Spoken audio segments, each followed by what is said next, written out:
በዩናይትድ ስቴትስ ኦፍ አሜሪካ ውጥረቱ ወርዶ ወደ ህዝቡ በመጋባት እንግዲህ አንዳንድ አስደንጋጭ ጉዳዮች እየተከሰቱ እንዳሉ እየተመለከትን እንገኛለን።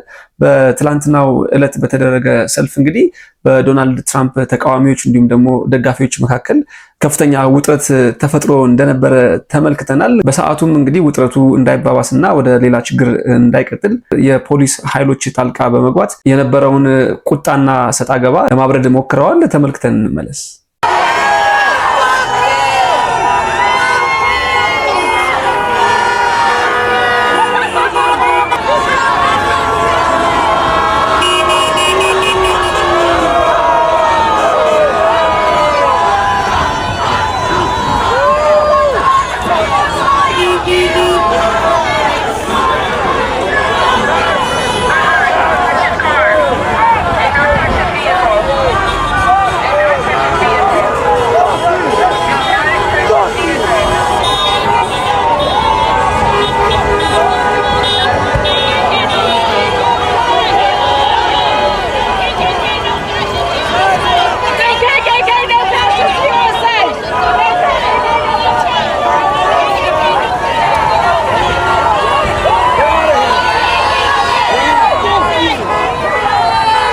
እንደምታውቁት በርከት ያሉ የአሜሪካን ዜጎች አሁንም ተቃውሟቸውን እንደሚቀጥሉ እያሰሙ ይገኛሉ። ይህ የሚቀጥል ከሆነ በተጻራሪው የትራምፕ ደጋፊዎችም ሰልፎችን ሊያደርጉ እንደሚችሉና ምናልባትም ጉዳዩ እጅግ በጣም እየተባባሰ ሌላ ቅርጽ ሊይዝ ይችላል የሚል ስጋት ከበርካቶች እየተሰማ ይገኛል። የዚህ ፕሮቴስት ወይም ደግሞ የዚህ ተቃውሞ አዘጋጆችም እንደተናገሩት ከሆነ ገና በአምሳዎቹም ስቴቶች ላይ ጥሪዎች እንደሚደረጉና ሰልፉ እንደሚቀጥል ተጠናክሮ እንደሚቀጥል እያሳወቁ ይገኛሉ። ሆኖም እንግዲህ የትራምፕን አካሄድ ወር ደግሞ አጀንዳ የተቃወሙ እጅግ በጣም በርካታ የሚባሉ የማህበረሰብ ክፍሎች በተለያዩ የአሜሪካን ስቴቶች ላይ እየወጡ ተቃውሟቸው እያሰሙ ይገኛል።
ጉዳዩ ምናልባትም ለኢሚግራንቶች የዶናልድ ትራምፕ አሰራር እንዲሁም ደግሞ አካሄድ ላልተመቻቹ ኢሚግራንቶች መልካም የሚመስል ነው። ምክንያቱም ነገሮች በዚህ የሚቀጥሉ ከሆነ ዶናልድ ትራምፕ ጫና ከበረታባቸው ሀሳባቸውን ሊቀይሩ የሚችሉበት እድል ይኖራል የሚል ግምት አለ። ይህ እንግዲህ መልካም ምኞቴ ነው። ምናልባት ላይሆንም ይችላል። ተቃውሞው እንግዲህ በዋናነት ትኩረት የሚያደርገው በሚወስኗቸው ውሳኔዎች፣ በተለይ ደግሞ ኢኮኖሚያዊና ማህበራዊ በሆኑ ጉዳዮች ላይ ዶናልድ ትራምፕ የሚወስኑት ውሳኔ ላይ ያነጣጠረ እንደሆነ ታዳሚዎች ወጥተው በሚያሳዩት መፈክርና በሚያሰሙት ስሎጋን ለማወቅ ተችሏል ማለት ነው። በአሁኑ ሰዓት እንግዲህ የዶናልድ ትራምፕን የታሪፍ ጭማሪ ተከትሎ እጅግ በጣም በርካታ የሚባሉ ሀገራትም ተመሳሳይ አይነት ሰልፎችን እያደረጉ እንደሆነ ይነገራል። ከነዛም መካከል እንግዲህ ለንደን፣ በርሊን እና ፓሪስ ይገኙበታል። በሰልፉ ከተነሱ አንቲ ትራምፕ አጀንዳዎች መካከል እንግዲህ በዩናይትድ ስቴትስ የሚገኙ የዩኒቨርሲቲ ተማሪዎችን ለእስርና ለዲፖርቴሽን እየዳረገ ያለው የኢሚግሬሽን ጥቃት እንደሆነ የገለጹት ታዳሚዎቹ በቅርቡ የተርኪሽ ዜጋ በሆነች ተማሪ ላይ ማስክ ያደረጉ ፖሊስ ነን የሚሉ ኃይሎች የፈጸሙት ድርጊት እንዳስቆጣቸውና ለሰልፉ እንዳነሳሳቸው ተናግረዋል። ይህን ቪዲዮ እንግዲህ ከዚህ ቀደም ያጋራሁት ሲሆን ምናልባትም ለማስታወስ ያክል ተመልክተነው እንመለስ።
ሆኖም ታዳሚዎቹ እንግዲህ you can stand up today or you can be taken later የሚል አይነት አቋም በመያዝ ሁሉም ለራሱ መብት ሲል እንዲነሳና የራሱን መብት እንዲያስጠብቅ እንዲሁም ደግሞ ዶናልድ ትራምፕ ከድርጊታቸው እንዲቆጠቡ መልእክታቸውን እያስተላለፉ ይገኛሉ። በተመሳሳይም እንግዲህ በቅርቡ እንደምታውቁት ዶናልድ ትራምፕ ከፍተኛ የሆነ ጫና በተለያዩ አገራት ላይ እያሳደሩ ይገኛሉ። ያ ማለት ደግሞ የፎሬን ፖሊሲውን ወይም ደግሞ የውጭ ጉዳይ ፖሊሲያቸውን በእጅጉ እየጎዱ እንደሚገኙ፣ ያ ደግሞ እንግዲህ አገሪቱን ከሀገራት ጋር ያላትን መልካም ግንኙነት የሚጎዳ ነው። ሆኖም ይህን በተመለከተ የተበሳጩና አሜሪካ ስጋት ነው ያሉ በርካቶች ወደ ውጭ ወጣው ሃንድስ ኦፍ ካናዳ፣ ሃንድስ ኦፍ ዩክሬን እንዲሁም ደግሞ ሃንድስ ኦፍ ግሪንላንድ በማለት አገራትን በመጥቀስ ከነሱ ጋር ያላቸውን መልካም ግንኙነት ዶናልድ ትራምፕ መቀጠል እንዳለባቸውና እንደ ሕዝብ ምንም አይነት ችግር እንደሌለባቸው ለመግለጽ ሞክረዋል።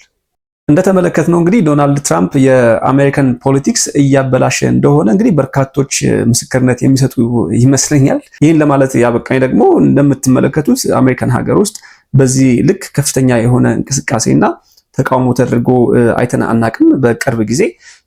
ይህ እንግዲህ አንድ ማመላከቻ ይሆናል። ከዛ ባለፈ ግን አንድ ማህበራዊ ሚዲያ ላይ ያገኘሁት ጽሑፍ አለ። ከዚህ ቀደም እናቱ ስለ ዶናልድ ትራምፕ የጻፈችውና ያስተላለፈችው መልእክት ነው። እዚህ ጋር አስቀምጥላችኋለሁ፣ አንብቡት። ምናልባትም እንግዲህ እናቱ ከዚህ ቀደም አሁን ሊሆን ስለሚችለው ነገር ቀደም ብላ ተናግራለች፣ ተንበያለች ማለት ነው። እናንተ በጉዳዩ ላይ ምን ትላላችሁ? እንግዲህ እናት በዚህ ልክ አውጥታ የልጅን ገመና ኤክስፖዝ አታደርግም። ነገር ግን የዶናልድ ትራምፕ እናት ግን ልታደርገው ይችላለች። እንደሰማችሁት ከሆነ እንግዲህ ፖለቲክስ ላይ ባይገባ አይነት ስሜት ነው ያላት ውስጧ። አንለስ ግን ፖለቲካ ውስጥ ከገባ ግን ዲዛስተር ወይ ደግሞ ከፍተኛ የሆነ አደጋ ሊፈጥር ይችላል የሚል ትንበያና ግምት ነበራት እናቱ። የምናየው ነገርም እንደዛ ይመስላል። ዓለም አቀፍ ሚዲያዎችን እንግዲህ ዶናልድ ትራምፕ እንዲሆኑ አድርጓል። እጅግ በጣም ብዙ መነጋገሪያ ኢሹዎች በየቀኑና በየዕለቱ እየወጡ ይገኛሉ። ዶናልድ ትራምፕን በተመለከተ እናንተ በጉዳዩ ላይ ያላችሁን ሐሳብ ኮሜንት ሴክሽን ላይ አስቀምጡልኝ። ሰላም።